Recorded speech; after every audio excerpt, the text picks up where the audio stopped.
Hello friends, जैसा कि मैंने आपको आईपीसी के पिछले लेक्चर में सेक्शन 298 तक बता दिया था।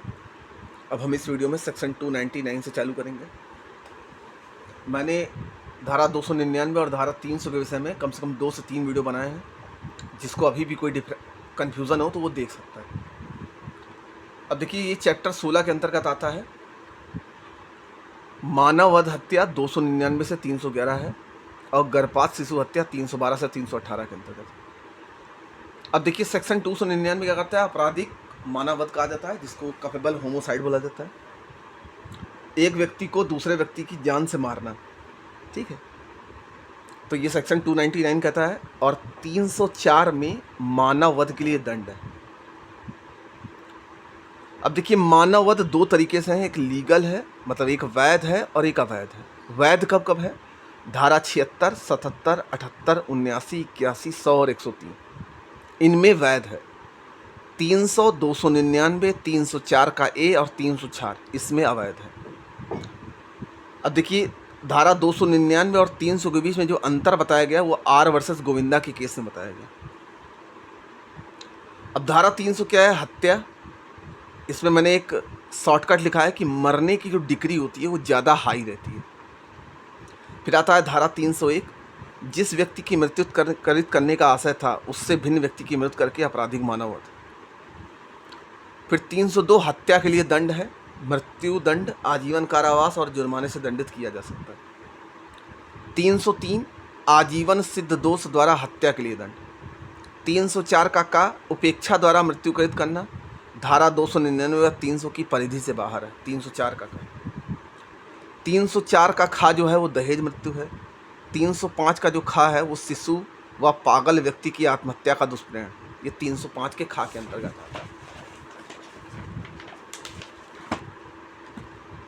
अब देखिए, ये वाले जो सेक्शन है इनको थोड़ा ध्यान रखिएगा। यूपीएपी पेपर में पूछा गया था कि आत्महत्या का दुष्प्रेरण 306 में है, हत्या करने का प्रयत्न 307 में है, मानव वध करने का प्रयत्न 308 में है, आत्महत्या करने का प्रयत्न 309 में है।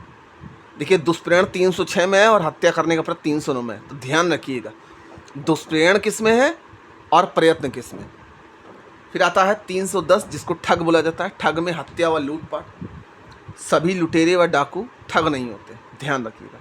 धारा 311 में दंड है ठग के लिए आजीवन कारावास।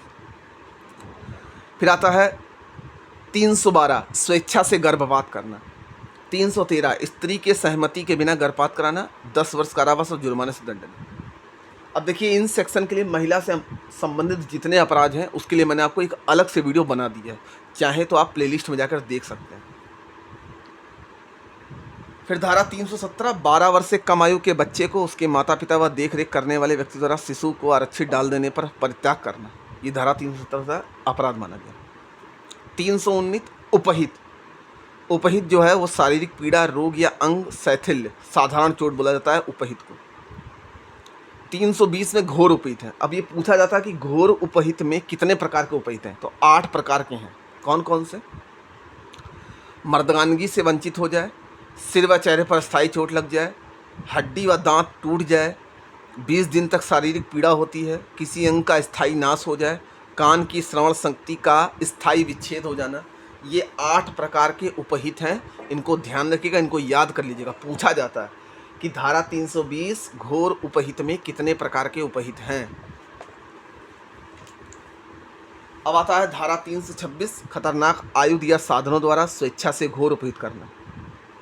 326 ए एसिड अटैक, ध्यान रखिएगा। 326 ए जो है वो एसिड अटैक है। 330 संस्वीकृति उद्दपित करने या विवश करके संपत्ति का प्रतिबंध कराने के लिए स्वेच्छा से उपहित करना। जैसे चोरी की जांच पड़ताल के लिए पुलिस ने मृतक को बुरी तरह से पीटा जिससे उसकी मृत्यु हो गई, ये सेक्शन 330 में आता है। 334 में प्रकोपन पर स्वेच्छा से उपहित करना। 335 में प्रकोपन पर स्वेच्छा से घोर उपहित करना। 339 जो है वो सदोष अवरोध है। अब देखिए, सदोष अवरोध को मैंने आपको शॉर्ट्स में भी बताया, मैं फिर बता देता हूँ। व्यक्ति को उसकी इच्छा अनुसार आने जाने की सत्ता से स्वेच्छा से बाधा डालना। बाधा ऐसी हो जिसे उस दिशा में जाने से रुकावट उत्पन्न हो जहाँ जाने का वह अधिकार प्राप्त है। पिस्तौल दिखाकर रोके कि यहाँ ना जाओ, उसको सदोष अवरोध कहते हैं। अब आता है 340 जिसको सदोष परिरोध बोलते हैं। सदोष अवरोध और सदोष परिरोध में केवल इतना अंतर है, सदोष अवरोध में एक दिशा में जब जाने से कोई रोके तो उसको सदोष अवरोध बोलते हैं, और सदोष परिरोध जब किसी भी दिशा में जाने से रोके तो उसको सदोष परिरोध बोलते हैं। 341 में सदोष अवरोध के लिए दंड है, 339 सदोष अवरोध है और 341 में सदोष अवरोध के दंड है, 1 माह कारावास और 500 रुपये जुर्माना। 340 में सदोष परिरोध है और 342 में सदोष परिरोध के लिए दंड है, 1 साल जेल, 1000 रुपये जुर्माना या दोनों से दंडित किया जा सकता है।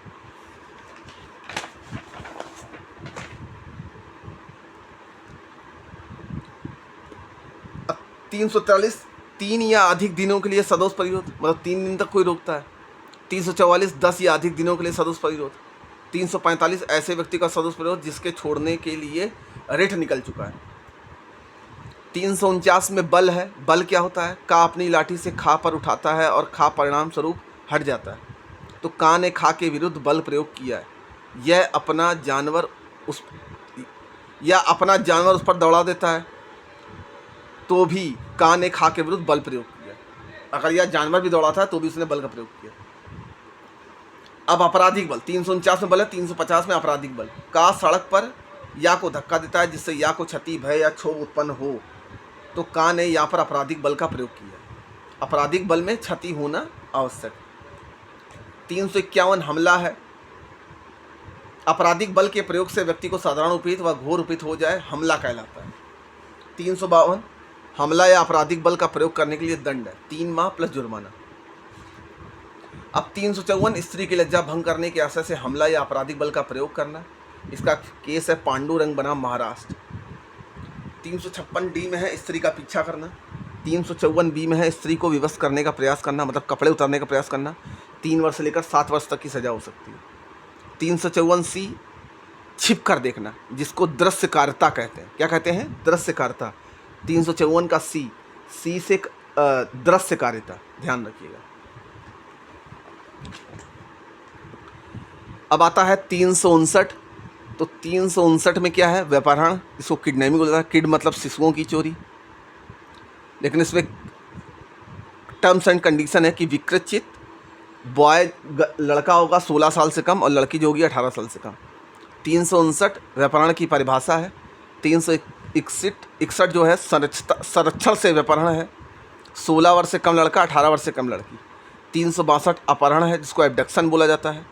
ये एक अनवरत अपराध है। बल द्वारा किसी व्यक्ति को किसी स्थान से विवश करना, ये 362 अपहरण के अंतर्गत आता है। और अपहरण एक कंटिन्यूइंग ऑफेंस है। 363 किडनैपिंग के लिए दंड है।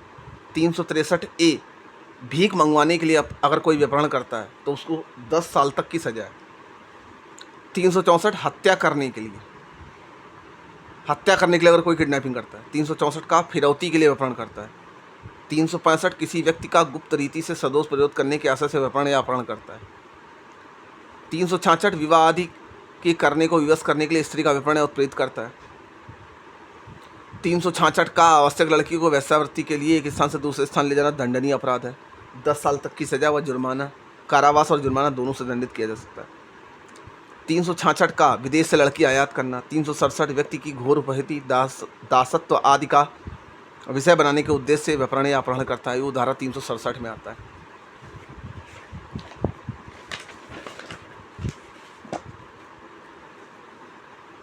अब 370 व्यक्ति का दुर्व्यवहार, आजीवन कारावास की सजा है।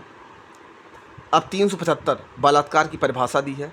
सम्मति के बिना इच्छा के विरुद्ध, गूंगी लड़की, शादी का बहकावा, भय से, पति के बहकावे से, 18 वर्ष से कम सम्मति दी हो या ना दी हो। अगर 18 वर्ष से कम लड़की है, भले उसने सम्मति दे दी हो तो भी वो बलात्संग माना जाएगा। महिला सहमति देने में असमर्थ है तो भी माना जाएगा। इसका संशोधन किया गया। अतः प्रवेशन का आधार मुख्य योनि या गुदा में। भूपेन्द्र शर्मा वर्सेस हिमाचल प्रदेश। अब देखिए, ये प्रवेशन का आधार जो है मुंह में देता है या योनि में या गुदा में, जिसमें भी करता है वो बलात्कार के अंतर्गत आता है। अपनी पत्नी के साथ 15 वर्ष की अगर कम आयु है तो तुकाराम वर्सेस स्टेट मथुरा का ये केस है। अगर अपनी ही पत्नी के साथ जिसकी उम्र 15 से कम है उसको भी बलात्कार माना जाता है। 376 में बलात्कार का दंड है 10 वर्ष आजीवन कारावास। 2018 में 7 से बढ़ाकर 10 वर्ष कर दिया गया। 376A बलात्कार में मृत्यु का विकृचित आजीवन कारावास 20 वर्ष और मृत्युदंड। फिर 376AB 12 साल से कम आयु की लड़की के साथ बलात्कार 20 साल की सजा, मृत्युदंड, आजीवन कारावास, जुर्माना। 376B पति पत्नी पृथक्करण के दौरान बलात्कार, पति पत्नी पृथक्करण के दौरान की डिग्री। 376D सामूहिक बलात्कार। 376DA 16 वर्ष से कम आयु की स्त्री के साथ सामूहिक बलात्कार। 377 प्रकृति विरुद्ध अपराध, आजीवन कारावास, जैसे पशु के साथ सेक्स, पुरुष के साथ सेक्स, स्त्री के साथ पुरुष की भांति मुंह नाभि गुदा में सेक्स।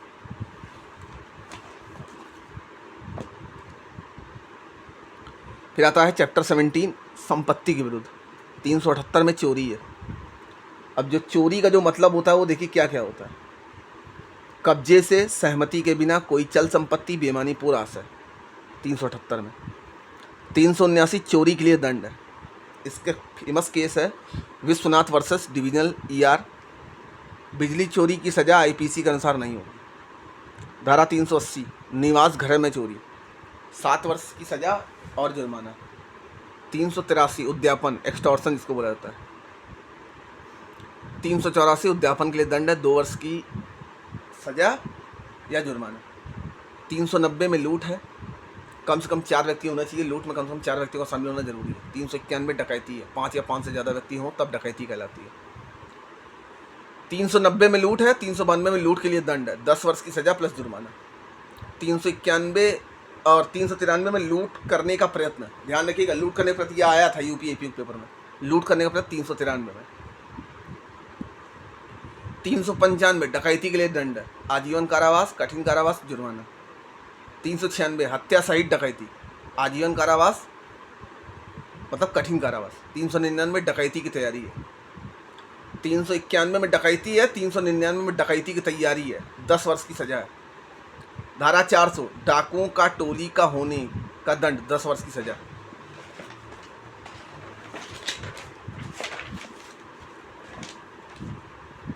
(401) चोरी का टोली होने का दंड है। अगर कोई टोली में चोरी करता है तो उसका दंड है 7 वर्ष। 403 चल संपत्ति का बेईमानी से दुर्नियोग, आपराधिक दुर्नियोग बोला जाता है इसको। 405 में आपराधिक न्यास भंग, दूसरे की संपत्ति को बेईमानी से इस्तेमाल करना। 406 आपराधिक न्यास भंग के लिए दंड है। 415 छल है, तथ्यों को बेईमानी से छुपाना। 416 रूप बदल कर छल। 417 छल के लिए दंड है 1 साल की सजा।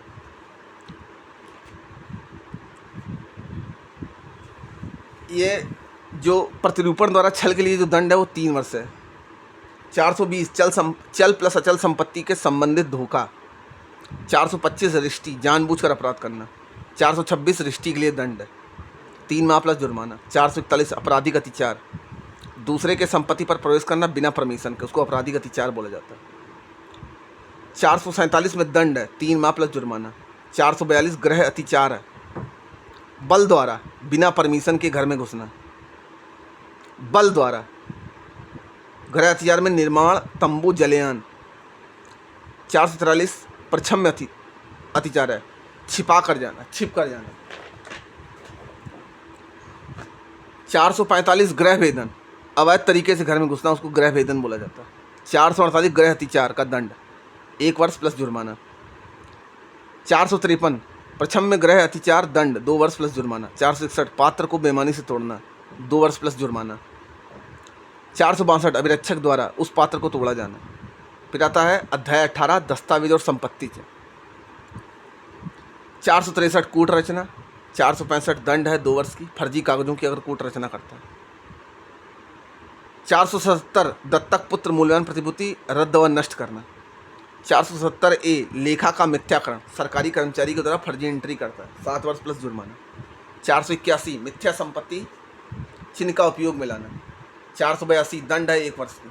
489 करेंसी का कूटकरण, नकली नोट व सिक्के, और सिक्के का कूट करना, नकली नोट।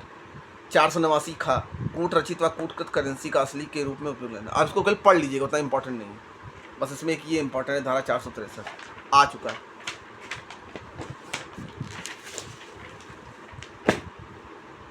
489 घा कूट रचित या कूटकृत करेंसी नोट या बैंक नोटों को कब्जे में रखना, ये भी अपराध है। 489 घा नोटों या बैंक नोटों की कूट रचना के लिए उपकरण सामग्री बनाना या कब्जे में रखना। फिर आता है चैप्टर 19 असहाय व्यक्ति की परिचर्या।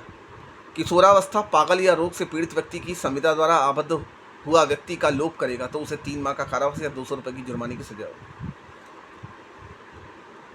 फिर आता है चैप्टर 20 विवाह संबंधी अपराध। 493 में विधि पूर्वक विवाह धोखे से करके संबंध बनाना 10 वर्ष की सजा प्लस जुर्माना। 494 द्वि विवाह है क्योंकि 4 2 बार है। 495 दूसरे विवाह के दौरान पहले विवाह को छुपाना 10 वर्ष की सजा। अब चैप्टर 20A ये 1983 में जोड़ा गया। 498 का किसी स्त्री के पति या उसके नाते द्वारा क्रूरता शारीरिक या मानसिक तौर पर, वो 498 के तहत अपराध माना गया। फिर आता है चैप्टर 21 मानहानि। 499 से 502 शब्द संकेत या दृश्य रूपण द्वारा। 499 मानहानि व्यक्ति की भावना को ठेस पहुंचाना अर्थात गलत लांछन लगाना, ये 499 है मानहानि। 500 में मानहानि के लिए दंड है 2 वर्ष प्लस जुर्माना सिविल और दांडिक मामलों में। चैप्टर 22 धारा 503 आपराधिक अभित्रास की परिभाषा दी है। आपराधिक अभित्रास का मतलब होता है अपमान व क्षोभ करना, दुराशा युक्त धमकी। धारा 506 आपराधिक अभित्रास के लिए दंड है 2 वर्ष प्लस जुर्माना। धारा 509 शब्द अंग विक्षेप या कार्य जो किसी स्त्री की लज्जा का अनादर करने की हैसियत है, वो धारा 509 के अंतर्गत। धारा 510 मत व्यक्ति द्वारा लोक स्थान में उच्चार, मतलब अगर कोई नशे में कोई गलत काम करता है रास्ते पर तो 24 घंटे जेल और 10 रुपये जुर्माना।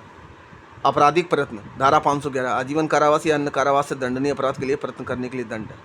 आर वर्सेस किंग खाली संदूक, रेग वर्सेस चैस्मा तैयारी और प्रयत्न में अंतर, महाराष्ट्र वर्सेस मोहम्मद याकूब, ये इसके इम्पॉर्टेंट केस हैं। तो ये आईपीसी के तीनों वीडियो ख़त्म हो चुके हैं, आईपीसी पूरी ख़त्म हो चुकी है।